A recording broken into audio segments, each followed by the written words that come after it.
I genuinely hate मर्द जात। भाई ने आता क्या मुझे मर्द देख के ठीक मर्द। मर्द में है क्या? क्या है मर्द के पास? कुछ नहीं है, ईगो है बस, और कुछ नहीं है मर्द के पास। পুরুষ সত্যিই ঘৃণার পাত্র, কারণ সে নিজের পেটে খিদে রেখে পরিবারের খিদে মেটায়। সত্যি পুরুষ মানেই ঘৃণা করার জিনিস, কারণ পুরুষের এক পা না থাকলেও সে ডেলিভারি করে তার সংসার চালায়। পুরুষ সত্যি অনেক বড় নির্লজ্জ প্রাণী, কারণ পুরুষ সারাদিন রিক্সা চালিয়ে ঘামে গায়ে জামা ভিজিয়ে আপনার পরিবারের সবার লজ্জা ঢাকার জন্য পোশাক কিনে দেয়। পুরুষ সত্যি অনেক বড় ধোঁকাবাজ, কারণ দশরথ মাঝির মতো একজন মানুষ শুধুমাত্র একটা মেয়ের জন্য পাথর কেটে রাস্তা বানিয়েছিল। পুরুষ সত্যি অনেক বড় নিচ এবং নোংরা, কারণ একজন পুরুষ শুধুমাত্র তার পরিবার চালানোর জন্য মানুষের নোংরা জুতোয় হাত দিয়ে তার সেলাই করে। পুরুষ সত্যি অনেক বড় অগোছালো এবং নোংরা, কারণ আজ পর্যন্ত কোনো মেয়েকে দেখিনি ম্যান হলে ড্রেনে নেমে তা পরিষ্কার করছে। পুরুষ সত্যি অনেক বড় কৃপণ জাতি, কারণ তারা মাসের পর মাস দূর রাজ্য থেকে উপার্জন করা সত্ত্বেও বাড়িতে ফেরার সময় লোকাল ট্রেনের মেঝেতে শুয়ে বাড়িতে ফিরে। বাবা নামক পুরুষ সত্যি অনেক বড় খারাপ, কারণ পুজো বা ঈদের সময় যেই মানুষটা পুরো ফ্যামিলির শপিং এর বিল চুকায়, সেই মানুষটি পুরনো পোশাক পরে ঈদ বা পুজো কাটায়। সত্যি পুরুষ মানেই দায়িত্বহীন ব্যক্তিত্ব, কারণ তারা দিনের পর দিন পরিবারকে অনেক দূর রেখে রাতের পর রাত না ঘুমিয়ে দেশ পাহারা দেয়, যাতে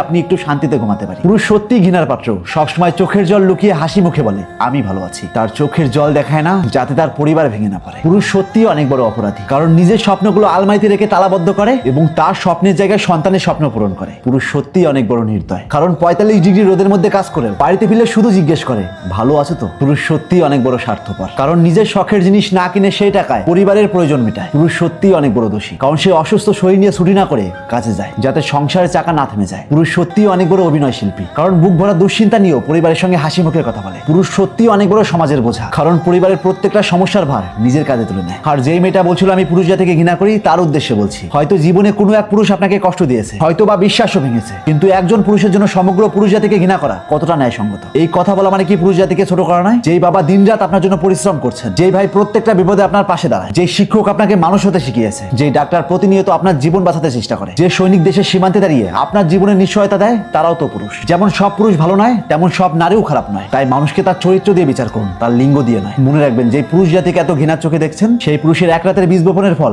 আপনি স্বয়ং নিজে। তাই একজন পুরুষের জন্য সমগ্র পুরুষ জাতিকে দোষারোপ করা আজ থেকে বন্ধ করুন, কারণ পুরুষেরা মস্তিষ্কে যেই চিন্তা ধারণ করে রাখে, তার 1% চিন্তা যদি আপনার মস্তিষ্কে ঢোকানো হয়, তাহলে বুঝতে পারবেন পুরুষ কি জিনিস। পুরুষ জাতিকে যখন আপনি এতই ঘৃণা করেন, তবে কেন পুরুষের মাঝে শো করতে গিয়েছেন? তাই আজ থেকে চোখ খুলুন, আর এরকম ইন্টারেস্টিং ভিডিও প্রতিনিয়ত পাওয়ার জন্য তাপস এক্সপ্লোরার পেজটিতে ফলো দিয়ে রাখুন।